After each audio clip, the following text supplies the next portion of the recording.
Bonjour à tous, Shavua Tov, les Koulam aujourd'hui, Yom Rishon de la Parashat Pinchas, nous sommes le Yud Gimel, 13 Tammuz 5786, Chag HaGeoula. Nous célébrons la libération des prisons communistes du Rabbi Yosef Yitzhak et c'est un jour de joie pour tout le Ham Israël.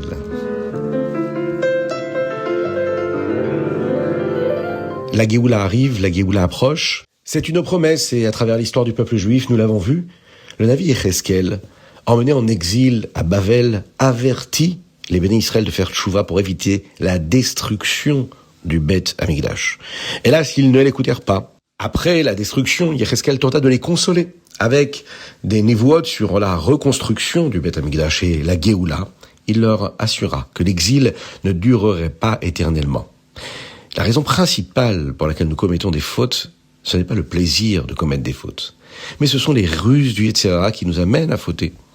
Et ici, le Navi Yecheskel nous promet qu'à l'ère de Mashiach, Akadosh Baruch Hu supprimera le Yetzer Hara et nous pourrons alors le servir parfaitement. Il le dit dans le texte, Venatati lahem lev echad v'ruach chadash ha'eten bekirbechem, va'asiroti lev ha'even mibesaram, venatati lahem lev basar. Dans les mots ici, Yecheskel est en train de le dire, je leur donnerai un seul cœur, et je mettrai en eux un esprit nouveau. J'ôterai de leur chair le cœur de pierre, et je leur donnerai un cœur de chair.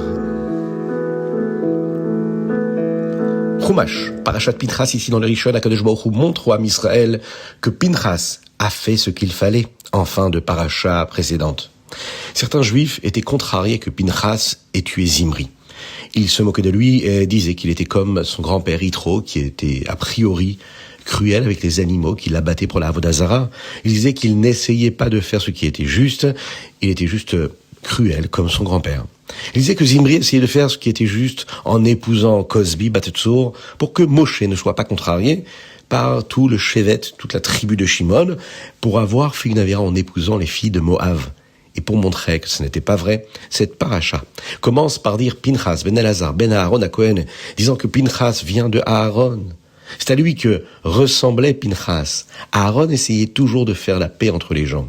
Oev Shalom, Verodev Shalom. Et Pinchas a tué Zimri pour ramener la paix entre le Ham Israël et Akadosh Baruch Hu. Hachem, lui, a aussi fait de Pinchas un Cohen, pour montrer à quel point il était content de lui. Même si Pinchas venait de la famille de Aaron, et qu'a priori il devait être Cohen, eh bien il est né avant qu'Hachem dise qu'Aaron et ses fils seraient des Kohanim, et un bébé ne devient Cohen que si son père est Cohen à sa naissance. Mais Zimri ne cherchait pas à ramener la paix. Le nom de Zimri est Zimri ben Salou, Nesi Beit Av la Shimoni. La Torah nous dit que son Shevet vient de Shimon.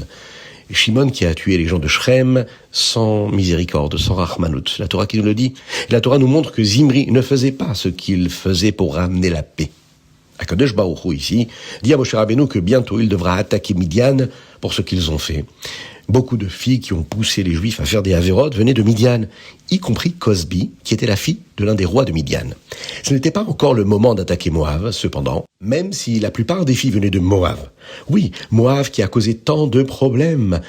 Pourquoi ? Mais parce qu'il avait peur du Ham Israël, donc il essayait de semer de la discorde. On le sait, Midian n'avait aucune raison de causer des problèmes. Ils l'ont fait juste parce qu'il détestait le Ham Israël. Une autre raison qui est donnée ici par les commentaires est que il ne voulait pas attaquer Moav maintenant, parce que Ruth viendrait plus tard de Moav. Et maintenant, Akadosh Baruch Hu le dit à Moshe Rabbeinu. Il lui dit, compte le Ham Israël à nouveau, pour montrer à quel point il les aimait. Il prenait soin d'eux tout le temps dans le désert. Bientôt, ils entreront en Eretz Israël.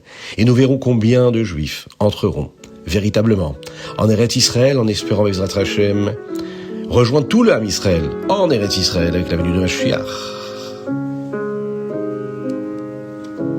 Teilim, aujourd'hui nous sommes le Yud Gimel et nous disons du 69 au 71, c'est-à-dire du chapitre Samertet au chapitre Ain Aleph. Et nous lisons aujourd'hui le verset suivant, Yimalefi tehilatecha, ma bouche devrait être pleine de tes louanges. La Gemara nous dit que nous apprenons d'ici que lorsque nous disons une bracha, une bénédiction, notre bouche doit être pleine de la bracha. C'est pourquoi la loi nous dit que nous ne devrions pas dire une bracha avec de la nourriture dans notre bouche, car elle devrait être pleine de la bracha d'Akadosh Baruch Hu, et pas pleine d'autres choses, donc il faut toujours faire attention à bien dire la bénédiction, prononcer, articuler chaque mot, chaque lettre, afin de consommer l'aliment comme il se devra. Ensuite,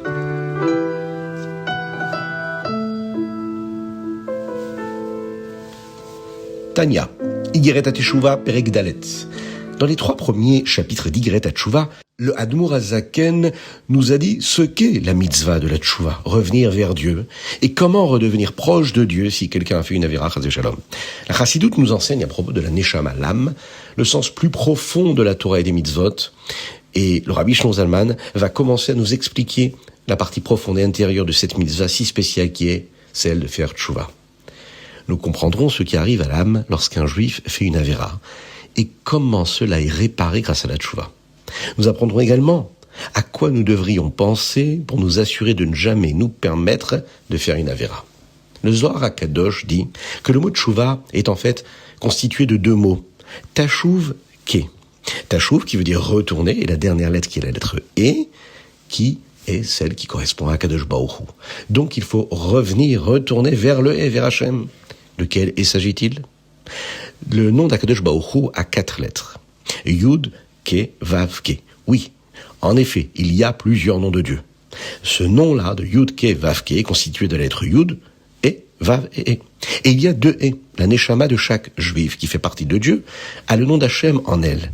Lorsque nous agissons comme Akadosh Baruch Hu le veut, le nom d'Hachem, qui est en nous, reste entier. Mais si quelqu'un fait une avera, alors les E du nom d'Hachem sont séparés.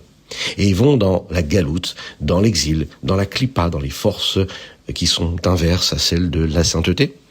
Ce qui pousse, en réalité, le juif à faire une avera. Et lorsqu'un juif fait tchouva, il est capable de ramener le « et » dans son âme, faisant briller complètement la vitalité de Dieu et le nom d'Hachem tout entier. Ces 2 « et » sont 2 sortes de tchouva. Il y a une tchouva qui est appelée la tchouva tata'a, c'est-à-dire une tchouva inférieure qui ramène le dernier « et » de Yud Ke Vav Ke. Et il y a aussi une tchouva ila'a, une tchouva supérieure qui va ramener le premier « et » du nom de Yud Ke Vav Ke. Certaines avérotes sont si grandes que seule la partie supérieure de la tchouva pourra les aider à faire tchouva, c'est-à-dire le « et ila'a ». Nous en apprendrons plus à ce sujet plus tard dans la Igeret Tchouva. Maintenant, le Rabbi Shlomo Zalman pose une question. Il existe certains types d'avérotes où Akadosh Baruch Hu punit la personne qui les a faites avec ce que nous appelons karet. Les Chachamim expliquent que karet, ce qui signifie que la personne devient séparée d'Akadosh Baruch Hu chas v'shalom, signifie que la personne décédera également à un âge précoce, que Dieu nous en préserve. Mais de nos jours, nous voyons que beaucoup de gens qui font des avérotes vivent longtemps de toute façon. Pourquoi ? Et le Rabbi Shlomo Zalman de répondre.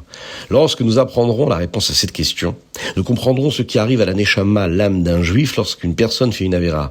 La différence entre de nos jours et l'époque du Beth Amikdash. Et à quel point c'est si spécial de faire tchouva. Faisons tchouva à chaque instant de notre vie. Et comme nous l'avons vu hier dans le Tanya, la tzedaka rachète toutes les fautes. En particulier à notre époque. Bien plus que tous les jeûnes que nous pouvons faire. Et bien plus que tous les pardons que nous demandons.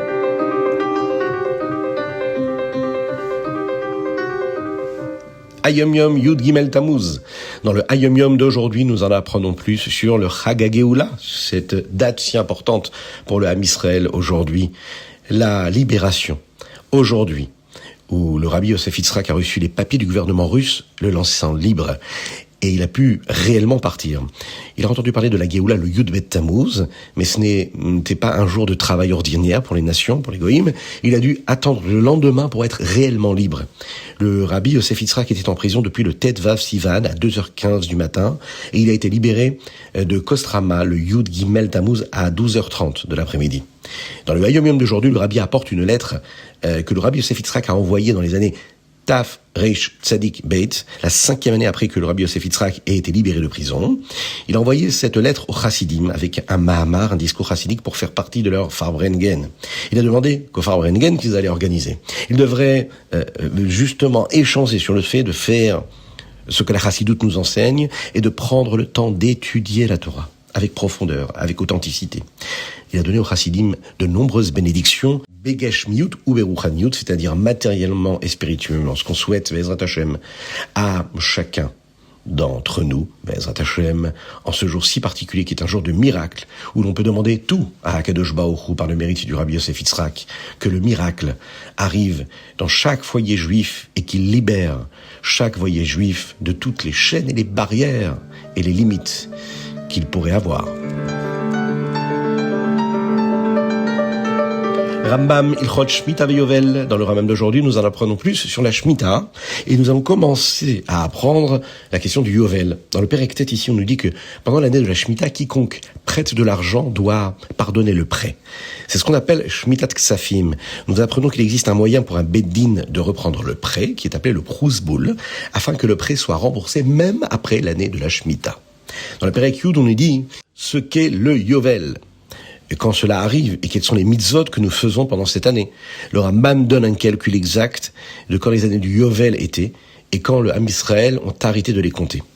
Et enfin, dans le Perek Yud Aleph, ici, nous apprenons les questions qui concernent les champs en Eretz Israël. Même lorsque nous les vendons, ils retournent à la personne qui les a vendus pendant le Yovel. C'est ce que nous appelons Sde Achouza, et ce sont des lois sur des deux premières mitzvot dans le Sefer HaMitzvot d'aujourd'hui que nous étudions, qui, Be'ezrat Hashem, pourront être accomplies très rapidement par tout l'Am Israël, en Eretz Israël, avec la venue de Mashiach.